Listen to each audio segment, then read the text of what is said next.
Hi there, welcome to part 2. Today we are going to cover the rest of the flags and jump into creating Cheevos in action. Let's start simple with progression Cheevos. These are usually the most straightforward type. They don't require too much complex logic. But before we dive in, there are a few things you should know. Progression Cheevos work best when you are familiar with the game you're developing for. For example, in some games like Contra on NAS, you can easily assign Cheevos after each level or chapter. Stuff like clear stage 1, clear stage 2, etc. Pretty basic, right? However, not all games are linear. Games like Spyro: A Hero's Tale, there aren't clear-cut levels. Instead, the developer might choose to trigger progression Cheevos when you meet each Dragon Elder, and that's a creative and clean way to handle it. For my own set, Project Snowblind, the game does have levels, but I choose to trigger Cheevos at key story moments instead of after each level. That's a personal preference, and that's okay. The important thing to remember is not to overwhelm or spam players by unlocking Cheevos every other minute. Also, when you are done creating your progression Cheevos, make sure to include a win-type Cheevo at the end to mark the game completion. That's the one that shows up as beaten on the website. Let's create a simple progression Cheevo. So in this example, I want to unlock a Cheevo for completing the stage Western Playtime. First, set the Cheevo type to progression. I have a code note for level completion. This value right here changes from 0x00 to 0x01 when the player finishes the stage. So I'll add that condition, which will check if the value was 0x00 and use the delta operand. Then add another condition where the same address becomes 0x01. The setup means the Cheevo triggers only at the moment the value flips from 0x00 to 0x01, right when the player finishes the stage. And as I said in part 1, using delta is crucial to avoid triggering the Cheevo when loading a 100% save file. Let's activate the Cheevo and finish the level. However, we're not done yet. Even with those two conditions, the Cheevo could still misfire if someone loads a fully completed save. How?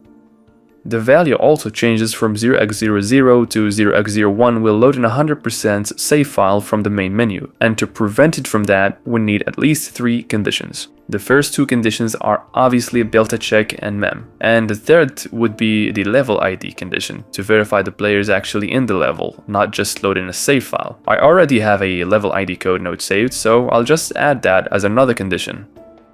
Now when I test it by loading a completed save, nothing happens.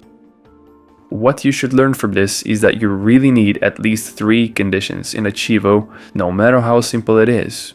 Next, let's learn how to make a challenge-based Cheevo and also get familiar with the remember and AddAddress flags. I'm using Project Snowblind again for this example. So while working on the game, I came across 2 addresses, one for shots fired and another for shots hit, and it hit me that I could use these addresses to make an accuracy-based Cheevo. So let's make one where the player has to complete the stage with at least 80% shooting accuracy. Now, the first thing to be aware of is that these addresses are located in dynamic memory. That means if I reboot the game or load a save file, they will shift around. So what we need to do is trace back to their original base pointer in order to use them reliably in achievements. I've left a link in the top right corner where I explain how to find base pointers. Anyway, I already did the work and found the base pointer. I'll start by adding the base pointer address and set its flag to AddAddress. Below that, I'll add another condition with an offset of 0. What this does is basically take the address value from the pointer and lead us to the next memory block. So if I right click on the offset, it leads me to the address based on that pointer value. Now that we've landed on the correct block, this leads us to the player's data structure. From here, I need to go 3 rows down. So we count down 1, 2, 3, and we move 8 bytes to the right.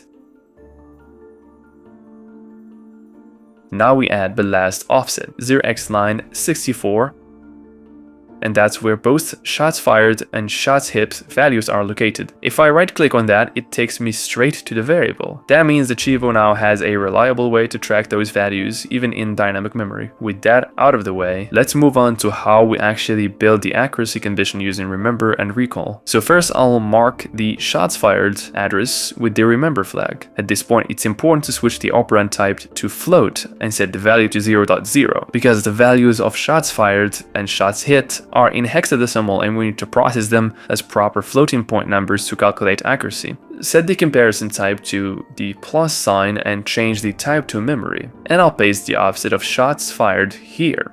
Next, I'll add another condition for the shots hit address.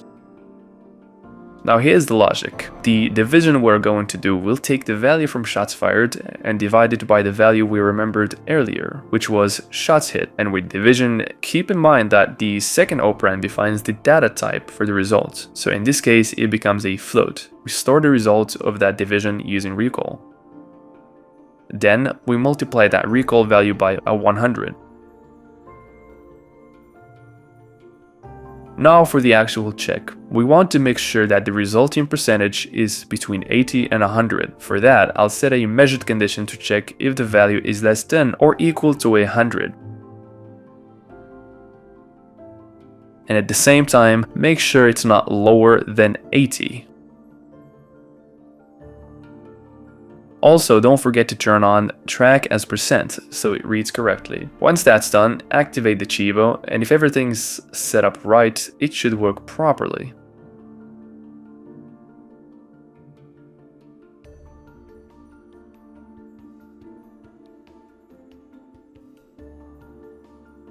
Now, only what's left behind is stage completion condition with delta, just like the one I showed you in the first section of this video. Let's move into another example. In this stage, I want to use the ogre bot to eliminate, say, 10 enemies. So what do we do first? Before setting anything up, we need a couple of checks. First, we add a condition to make sure we're actually in this level, mission 12, rescue, and another one to confirm that we are in-game, not stuck on a loading screen or something like that. I already have those in my code notes, so I'll add them right now. Next, I need an address that tracks how many enemies have been killed. I've got a good one right here, so we add the base pointer and its offset. Since this is an 8-bit value, I'll change the size to 8-bit, and just like we did back in part 1, to track the change when we eliminate enemies, we apply a simple delta check. We'll set the comparison type to less than because every time I kill an enemy, this value actually decreases. Then we set the hit target to 10. Now we need a condition that makes this whole thing count only when we are controlling the ogre. For that, I've already marked down an address related to combat mode. When I enter the bot, the value changes from 0x022C to 0x023B. So to make this work, we use a PauseIf flag on the combat mode condition. This pauses the whole group when we're not in control of the bot. That way, once we enter the ogre bot, the PauseIf condition is no longer active, and everything starts tracking as it should be. Since we are using the measure logic here, don't forget to apply the measured if flag on the level ID and screen ID. That makes sure the counter only goes up when we are on the right place and not randomly in some other part of the game. Okay, now we're ready to start counting kills. But there's one issue. When I take out multiple enemies at once, like 3 in one shot, the delta measured only detects a single change. That's fine for 1-by-1 tracking, but if you're trying to capture big damage or multi-kills, delta alone won't help. So let's fix that using remember and recall. Here's what I'll do. I'll take that kill counter and mark it with the remember flag. Then I'll duplicate that condition 6 times and set all of them to use the recall operand type.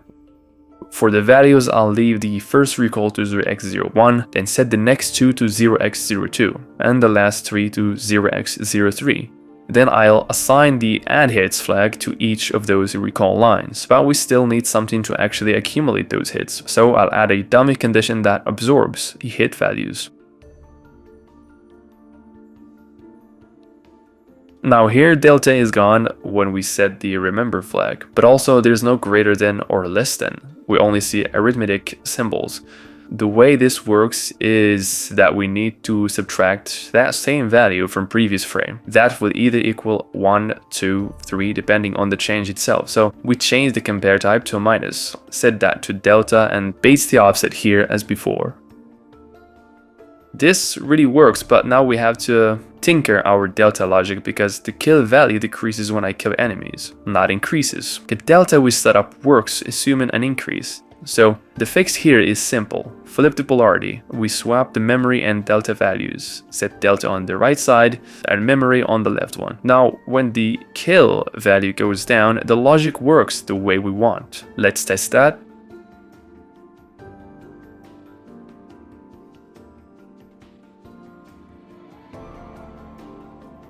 And yeah, it behaves correctly now. Now, another important thing you should add when you are making challenge type achievements is a trigger condition. This is super helpful. It gives players a heads up. In this case, we want it to show up as soon as the player enters the ogre bot. Here's the catch though. Trigger doesn't really work where measured is available, because the trigger flag waits for the entire group to become true before it shows up. We want it to appear as soon as we enter the bot. So here's the fix. Take the combat mode and level ID conditions and put them in a separate alt group. Then add a dummy condition that's always false, something like 0x00 equals 0x01. And mark it with the trigger flag. This ensures the group never actually triggers, but it allows the trigger logic to be evaluated. Now set the combat modes to 0x023b, which is when the bot is active. And still nothing. Well, the trigger doesn't appear. That's because alt groups won't function unless the core group is true. To fix that, we should move the measured logic also into a different alt group, and in the core group, set a dummy always true condition. Something simple like 0x01 equals 0x01. That keeps the group live and allows all other groups to operate as intended. And now, finally, when I hop into the bot, the challenge indicator pops up just like we wanted. One important tip is to never add PauseIf or RATutorials flags inside a group that only has a trigger and no hit targets. If you want to make the challenge indicator disappear again later, you can use inverse values. And if you want the indicator to stay on even after exiting the pod, use a stored hit. For that, you set the hit target to 1, and once triggered, it stays on. But be aware that if you go this route, you should also include a RATutorials in the core group, and it functions like maybe during loading screens to basically clear that stored hit. However, there are some occasions when you want the trigger indicator to permanently disappear after being detected, for example. So at this point, it is allowed to use the PauseIf to pause non-stored hits. Okay, now before we wrap things up, I want to clear up a common confusion about missable tag. Keep in mind that you only mark a Cheevo as missable if a player could permanently miss the chance to earn it, and they would lose a significant amount of progress as a result. If the Cheevo is near the start of the game or easy to retry, it's not missable. However, if it's like, say, 5 stages deep and missing it means restarting the whole game, that would be a missable Cheevo. These should be used sparingly, only in the most serious cases. Think of them as a heads up to players. Hey, if you don't pay attention right here, you're gonna miss this, and fixing it will be a pain. And that's it. Hope you learned something new. See you in the next episode.